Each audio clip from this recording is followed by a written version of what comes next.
importante para o povo de Deus, se a oração sempre foi algo fundamental para a existência e para a vida da igreja, por que nós somos tão fracos em orar? Por que nós somos tão tímidos na oração? Por que nós sabemos organizar qualquer coisa, mas não sabemos agonizar em oração? Porque as reuniões de oração são aquelas que nós desprezamos.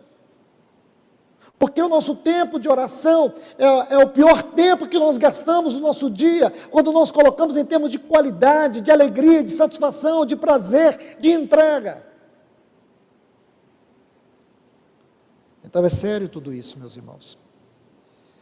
Meu desejo é encorajá-los a sair desse estado mórbido de apostasia, a sair dessa vida sem oração. Teve um irmão que é citado por Ricardo Barbosa em um dos seus livros, Peter Forsyth. Ele disse assim: o pior pecado que um cristão pode cometer é viver a vida cristã sem oração. Se você não tem uma vida de oração com Deus, você está em pecado. Em pecado. E não é por desculpa.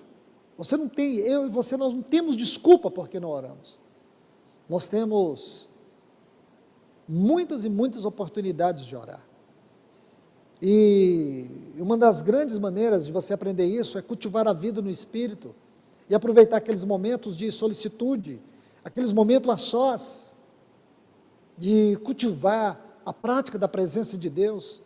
Quando você está a sós no seu trabalho, a sós na sua casa, a sós no seu carro, você cultivar tempo com Deus, aproveitar o máximo que você puder, cultivar o máximo que você puder, refletir o máximo que você puder, envolver seus pensamentos o máximo que você puder em Deus.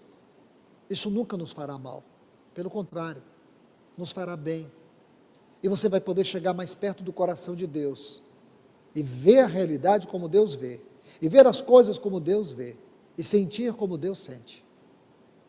O perigo, irmãos, é que nós podemos nos tornar intelectuais demais, conhecedores demais. Nós procuramos entender as coisas sempre à nossa maneira, e ver as coisas sempre do nosso jeito. Muitos irmãos não estão percebendo o quanto eles estão secularizados, o quanto eles estão envolvidos pelo mundo, o quanto eles já foram ganhos pelas teias deste mundo. Que o Senhor nos ajude, que o Senhor nos ajude. Deixe-me entrar nesses textos que acabamos de ler. Paulo diz assim: por esta causa. Esta é uma frase extremamente importante. A didática que nós aprendemos na leitura dos escritos de Paulo nos fornece uma particularidade hermenêutica, de nós podemos tocar na sua mente, poder sentir de maneira fresca como esta palavra lhe foi dada, como ele obteve aquela revelação. Quando ele diz por esta causa, então ele está falando de algo aqui. Esta frase, por esta causa, exige que nós prestemos atenção naquilo que já foi dito. Ora, se você quer observar qual é a causa, você precisa entender o que ele está dizendo dentro deste capítulo. A inspiração não é de Paulo, a inspiração é do Espírito. O Espírito Santo, ele nos trouxe esta palavra por meio do apóstolo Paulo. Então você vai ver que no início do capítulo 3, ele diz assim: por essa razão. Tem o mesmo sentido aqui no versículo 14, por esta causa, por esta razão. Paulo tinha uma razão, ele tinha um motivo.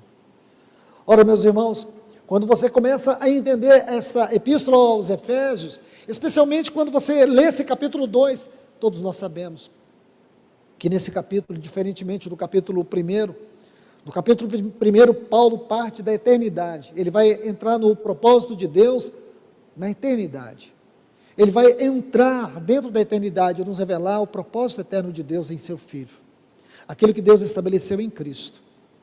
Então o capítulo 1, ele começa dentro da eternidade, é como se ele fosse de uma ponta a outra da eternidade.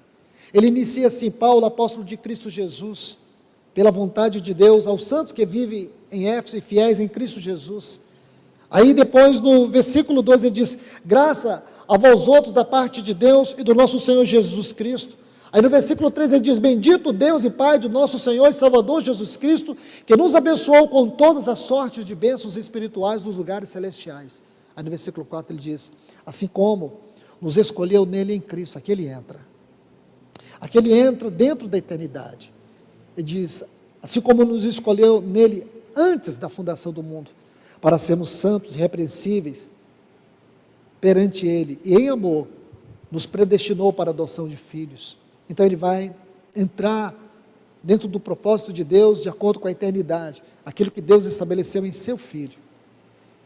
E aí quando ele termina o capítulo 1, ele termina também de uma maneira majestosa, e a última sessão deste capítulo 1, começa no versículo 19, quando ele vai falar do grande poder que Deus exerceu para ressuscitar a Jesus Cristo dentre os mortos, e ele vai dizer, e qual a suprema grandeza do seu poder para conosco, os que cremos, segundo a eficácia da força do seu poder que exerceu em Cristo Jesus, ressuscitando dentre os mortos, fazendo assentar